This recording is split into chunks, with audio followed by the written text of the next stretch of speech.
بسم اللہ الرحمن الرحیم۔ السلام علیکم۔ دعا ہے کہ اللہ پاک آپ کی اور سب انسانوں کی حفاظت فرمائے۔ آج ہم وہ دعا سیکھیں گے جو نبی پاک صلی اللہ علیہ وآلہ وسلم سونے سے پہلے بستر پر لیٹ کر پڑھا کرتے تھے۔ تو آئیں یہ دعا پڑھتے ہیں۔ اعوذ باللہ من الشیطان الرجیم، بسم اللہ الرحمن الرحیم۔ اللہم بسمک اموت و احیا۔ ایک دفعہ پھر پڑھتے ہیں۔ اللہم بسمک اموت و احیا۔ اس دعا کا مطلب ہے، اے اللہ، میں تیرے نام سے مرتا ہوں اور جیتا ہوں۔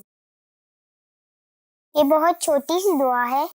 اس دعا کو یاد بھی کریں اور روزانہ سونے سے پہلے اس دعا کو پڑھ کر سوئیں تاکہ اللہ پاک آپ کی حفاظت فرمائے۔ یہ تھی آج کی ویڈیو۔ اگر ویڈیو اچھی لگی ہو تو لائک اور شیئر کریں اور میرے چینل کو سبسکرائب کریں۔ اگلی ویڈیو تک فی امان اللہ۔